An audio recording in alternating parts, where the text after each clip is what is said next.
으라차차 건강한 우리 몸.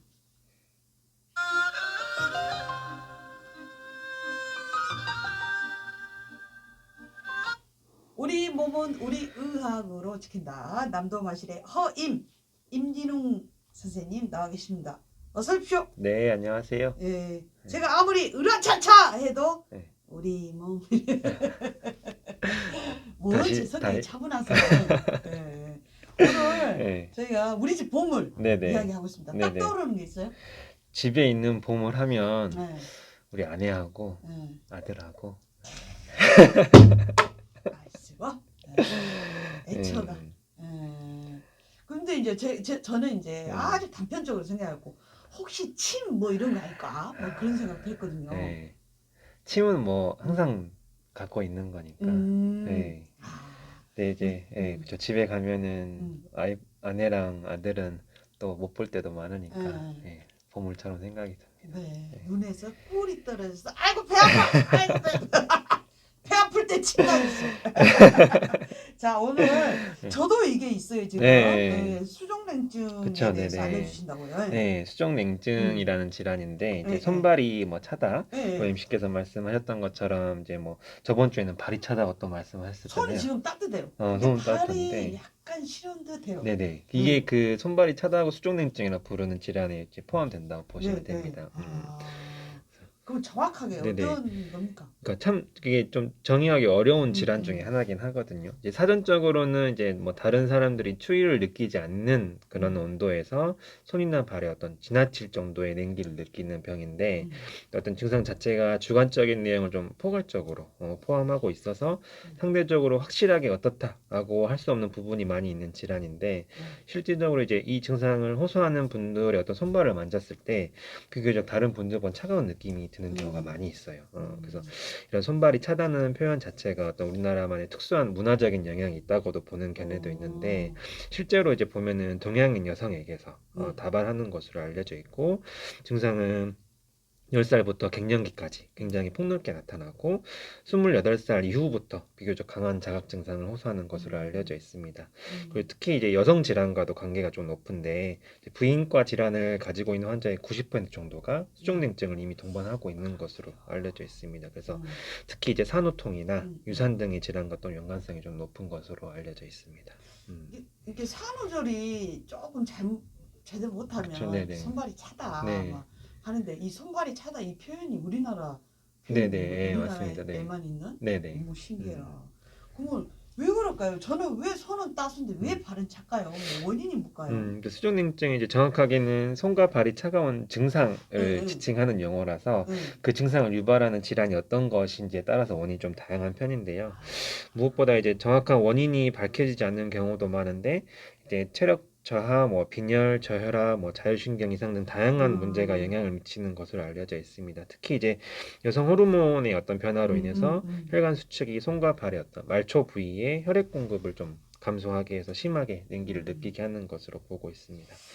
특히 질환으로는 이제 손이 차면서 피부색이 변화가 있을 때가 있어요. 그래서 그때는 그러니까 파랗게 됐다가 빨갛게 됐다가 손이요? 혈액순환의 어떤 범위에 따라서 그때는 레이노 증후군이라는 질환을 의심해 볼 수가 있는데 어떤 지속적인 진동에 의한 작업이나 뭐 한랭 자극이 이제 혈관이 과도하게 수축을 한 경우 그때는 혈액순환이 문제가 돼서 이 레이노 증후군이 발생할 수가 있고 이때는 처음에 피가 안 통해서 창백하게 변했다가 다시 피가 확 순환이 될 때는 다시 빨갛게 변하고 이런 식의 피부색 변화도 나타나게 됩니다. 그리고 또 다른 또 질환적인 원인으로는 뭐 혈관염이나 동맥경화증, 피부경화증 등의 질환에서도 나타날 수도 있고 저번에 했었던 손목 터널 증후군이나 그리고 말초신경염 등에서도 이런 수족냉증의 증상이 나타날 수가 있습니다. 저는 아무래도 이 여성 호르몬의 변화 그게 이런 제일 것도 많죠. 영향이 좀 있을 것 같고요. 그럼 갑자기 궁금해졌는데 우리 애기들 손잡고 이렇게 전기놀이 해준다고 손을 쪼물쪼물 해가지고 피를 안 통하게 해서 손가락을 이렇게 하면 전기가 촥 오잖아요. 이런 거는 수족냉증에 도움이 될까요? 그거는 실제로는 수족냉증하고 상관이 없을 것 같습니다. 이 혈액순환이 확 네. 돼서 네. 이거 좋은 건가? 갑자기 그 생각이 들었어요. 그거는 손에 흐르는 혈액 완전히 막아버리다가 다시 이렇게 흐르게 하는 거고, 수족냉증은 혈액 순환이 되긴 하는데 그게 조금 안 되는 그런 거 좀 차이가 있는 것 같습니다. 갑자기 든 궁금증이었습니다. 음. 그리고 이제 저도 이 발이 시려워요. 예. 이렇게 대체적으로 다 시렵죠. 네네, 시렵습니다. 많이 이제 알고 계신 것처럼 손발이 찬다 이런 증상을 호소하시는 분들이 제일 많고, 특히 이제 남들은 봤을 때 그냥 이 정도는 괜찮은데 오히려 더울 정도에서도 그런 온도에서도 뭐 좀 시립고 차가운 느낌을 받는 경우가 많이 있으십니다. 그래서 저녁에 잘 때 항상 두꺼운 양말, 수면 양말을 신고 주무신다든지, 손이 시려가지고 손 씻기도 좀 불편할 정도, 이런 불편함을 호소하고 계시는 그런 증상이 좀 많습니다. 또 이런 증상은 특히 추운 곳에 갈수록, 혹은 이제 정서적으로 좀 긴장되는 상황에 갈수록 더 악화돼서 손발이 좀 창백하게 변하게 되는 경우도 있는 것으로 보여집니다. 그래서 이런 증상이 지속될수록 어떤 손발이 마치 남의 살 같은 느낌이 동반되기도 하고, 손발이 이제 차가울 뿐만 아니라 이제 배나 허리, 이런 이제 등, 이런 부분에서도, 이런 부분, 어떤 신체적인 부분에서도 냉기를 같이 동반되는 그런 느낌도 있습니다. 이렇게 언젠가부터 이 이제 그 완경이 될 듯 말 듯 막 이런 상황에서 발이 시려워서 이 양말을 여름에 지금도 양말을 항상 신고 다니는데 샌들을 잘 못 신는 거예요. 근데 다른 데는 너무 더워요. 땀은 막 뻘뻘 나는데 아유 진짜 불편하게. 그쵸, 불편합니다. 그래요. 오늘은 수족냉증에 대해서 알아보고 있습니다. 음악 듣고 와서 계속 진단과 어떻게 또 예방해야 되는지 이야기 나눠볼게요. 류영선과 여러분의 손이 차가운 이유, 따뜻한 이유 듣고 올게요. 류영선과 여러분의 손이 차가운 이유, 따뜻한 이유 듣고 왔습니다. 알고 싶습니다. 왜 차가운지. 아니 근데 진짜 그 코로나 전에는 악수 많이 했잖아요. 네네. 지금은 뭐 다 주먹 악수하지만 딱 잡으면 손이 진짜 찬 분 계셔요. 네, 특히 여성들이 많아요. 근데 다 여성들은 뭐 그냥 흔한 말로 수족냉증 있나 봐 이렇게 하는데 이 진단은 내가 하면 됩니까? 아니면 의사 선생님이 해주셔야 그쵸. 됩니까? 수족냉증을 진단하는 특별한 검사가 있지는 않아요. 그래서 이제 수족냉증이 이제 다른 어떤 질환의 그 증상이 될 수가 있기 때문에 그 질환을 이제 감별하기 위해서 추가적인 검사를 시행할 수 있는데, 수족냉증 자체를 진단하는 검사는 없지만 수족냉증 어느 정도를 보기 위해서 적외선 체열 검사 등을 시행하는 경우가 있어요. 그래서 실제 손발의 체열이 어느 정도로 차이가 있는지, 어느 정도로 악화가 되어 있는지 눈으로 보는 검사가 있는데, 실제로 수족냉증을 호소하시는 분들 이제 체열 검사를 해보면 저희가 온도가 떨어지면 이렇게 파랗거나 보라색으로 보이는 사진 보시지 않습니까? 근데 보통 일반 분들은 손발까지 어느 정도의 온도를 유지를 하는데, 수족냉증 오신 분들은 사진을 찍어보면 손가락이 잘 보이지 않습니다. 그만큼 체열이 좀 떨어지는 걸 볼 수가 있어요. 그쪽에 이제 혈액순환 이렇게 체온이 뚝 떨어져가지고 손가락이 안 보일 정도. 그러면 진짜 생활하기가 힘들겠네요. 세수를 한다거나 이런 게. 그럼 치료를 해야 되잖아요. 저도 치료법 너무 궁금합니다.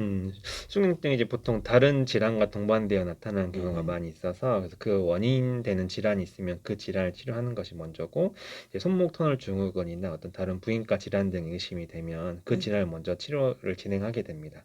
그래서 그 질환 치료 동반해서 이제 수족냉증을 치료하기 위한 생활 습관을 먼저 좀 교정을 하거나, 주변 환경 온도를 좀 조절하거나, 그리고 아까 말씀드린 정서적 긴장을 좀 완화시킬 수 있는 방식으로 치료를 좀 진행하게 됩니다. 그래서 평소 생활할 때는 손발만 따뜻하게 하는 게 아니라 몸 전체를 따뜻하게 하는 방식으로, 추울 때는 옷을 여러 겹 입는다거나, 몸을 모두 이제 따뜻하게 할 수 있는 복장, 그러니까 뭐 이렇게 목도리나 다른 이제 뭐 이렇게 하는 거를 같이 착용을 하고, 햇빛이 이제 좀 자주 비치는 곳에서 활동을 해주고, 몸 전체에 일단 체온을 좀 끌어올리는 생활 습관을 갖는 것이 좋고, 전신 운동을 꾸준히 하는 것이 도움이 되는데, 이게 전반적인 생활 습관에 대한 어떤 치료 방식이라고 보시면 될 것 같습니다. 근데 우선은 손발이 시려우니까 뭐 양말을 두꺼운 거 신다든지 장갑을 낀다든지 이렇게 그렇죠, 했는데 몸을 몸 전체를 온도를 올려야 되구만요. 근데 갱년기 증상이라 땀이 막 그쵸, 여기는 나고 손발은 시렵고 이거 곤란한 상황이네요. 그러면 한의학에서는 어떻게 치료를 해주세요? 그쵸, 한방에서는 이제 수족냉증 원인을 몇 가지로 보고 있는데, 그 중에서 가장 첫 번째는 비위의 기능이 약화된 경우, 소화 기능. 이라고 보시면 됩니다. 간단하게. 그러니까 한의학에서는 이제 팔, 다리, 이제 우리 몸의 말초의 혈액 순환을 비위의 기능이 원활하면은 끝까지 잘 혈액 순환이 잘 공급된다고 보는데, 실제로 다른 분들보다 좀 식사량이 적거나 네. 소화불량을 자주 호소하시는 분들, 그리고 이제 손발이 차신 분들 중에는 상대적으로 허약 체질인 경우가 많이 있어요. 그랬던 것 같아요. 네, 허약 체질이고 피부가 창백하고 이런 경우가 많이 있는데, 그래서 이런 분들한테는 어떤 비위의 기능을 회복하기 위한 치료법을 먼저 제공하게 됩니다. 그러면 이제 전체적으로 체력이 좀 좋아지고 손발이 순환도 잘 되는 경향이 있습니다. 그래서 그렇게 치료를 하게 되고, 이제 두 번째로 많은 경우는 말씀드린 것처럼 부인과 질환이 연관된 경우, 그래서 월경이나 산후풍, 갱년기 장애도 마찬가지죠. 네. 그런 연관된 경우인데, 이제 월경 시기에 맞춰서 수족냉증이 악화된 경우도 있어요. 그리고 산후나 뭐 어떤 갱년기 이후에 수족냉증이 악화된 경우도 있는데, 이때는 몸의 이제 혈액 순환이나 어떤 어혈 등의 문제로 많이 판단을 합니다. 그래서 이때는 어혈을 풀거나 혈액 기능을 좀 증진시킬 수 있는 치료법을 활용해서 치료하게 됩니다. 지금까지 침 치료를 많이 말씀드렸는데, 이때도 침 치료를 많이 활용하긴 하지만 보통 뜸이나 한약 등의 어떤 몸을 따뜻하게 해줄 수 있는 치료를 주로 활용해서 수족냉증을 치료하게 됩니다. 이게 증상은 몸 끝부분인 손과 발에 나타나지만 네. 이 안에 그쵸. 몸 안을 먼저 다스려야 거기까지 문제가 해결이 되고만요. 네. 그러면 예방을 할 수 있나요? 저는 그냥 온갖다 수족냉증은 좀 그런 좀 선입견이 있거든요. 글쎄, 네. 근데 이제 혈액 순환을 좀 돕는 운동을 좀 꾸준히 해야 되는데, 그게 이제 좀 필수적이고, 이제 앞서 말씀드린 것처럼 추운 날씨나 어떤 차가운 음식 등을 피하는 것이 기본적으로 수족냉증을 치료하는 데 좀 도움이 될 것 같습니다. 그리고 정신적인 스트레스와도 연관이 있는 것으로 알려져 있기 때문에 정서적인 이완을 할 수 있는 자신만의 방법 일단 갖추는 것도 좋겠고, 반신욕이나 핫팩처럼 몸 자체를 따뜻하게 할 수 있는 방법을 꾸준히 하는 것도 도움이 될 것 같습니다. 이 여름에 막 뜨거운 무엇을 막 쉽지 않죠. 네. 쉽지 않고요. 그러면은 이렇게 차 같은 경우는 딱 한 번 마시면 좋잖아요. 네네. 좀 그렇게 따뜻하게 해주는 차 있나요? 저희 한방에서 쓰는 그런 차가 있는데, 이제 한의학에서 이제 몸을 따뜻하게 하는데 이제 기본이 되는 약재가 보통 인삼, 그리고 계피, 생강 등이 있습니다. 이제 특히 이제 생강은 이제 바로 쓰진 않고 말린 생강이라고 해서 건강이라고 부르는 약재가 있는데, 이 약재가 이제 몸을 따뜻하게 하는데 가장 자주 쓰이는 약재입니다. 그래서 이런 약재들로 구성된 차를 복용을 하시거나, 차도 뭐 덥다고 차갑게 드시면 안 되고 따뜻하게 해서 드시고, 이런 약재들로 구성되는 차를 드시는 게 제일 좋고, 또 이제 모과나 진피는 이제 말린 귤 껍질을 얘기하는데, 이 약재들은 소화기관을 돕습니다. 그래서 앞서 말씀드린 이제 비위가 허약한 경우에는 이 약재를 이제 차를 만들어서 같이 드셔주시면은 혈액순환에 좀 도움이 될 것 같습니다. 인삼, 계피, 생강 그걸 뭐 계속 달고 먹는 것이 아니고 하루에 한 번이라도 아침에 계속 해주면 좋을 것 같네요. 이야, 그래요. 이게 부작에 아궁이에 불을 막 떼줘야 이렇게 손발 끝까지 이렇게 기운이 다 다는데, 저는 막 그 굴뚝만 잡고 왜 손이 찬 거야? 왜 발이 찬 거야? 이러고만 있었네요. 표현이 정말 멋진 것 같습니다. 아궁이를 데워야 되는데. 그렇죠. 그 말 맞죠. 어쩜 이렇게 정리도 잘할까요? 네. 자, 그러면 다음 시간에는 어떤 또 질환에 대해서 이야기해 이제 다음 시간에 또 손에 나타나는 질환 가운데 하나인데, 결절종이라고 해서 감독님이 저한테 저번 주에 한번 여쭤보셨어요. 그래서 손이나 손목 부위에 이제 나타나는 혹이 있는데, 혹에 대해서 간단하게 설명을 좀 들어보겠습니다. 혹? 네네. 제가 아는 분도 여기 손바닥 이쪽에가 큰 혹이 있었는데 뭐 수술 안 하시더라고요. 그게 특히 손에 자주 나타납니다. 그래요? 결절종에 대해서 다음 시간에는 알아보도록 하겠습니다. 우리 임진웅 선생님 가시는 길에 뭐 혈액이고 사람이고 무엇이고 다 통해야, 바람도 통해야 시원하죠. 공명에 통해야 들으면서 보내드리랍니다. 수고하셨습니다. 수고하시오. 감사합니다.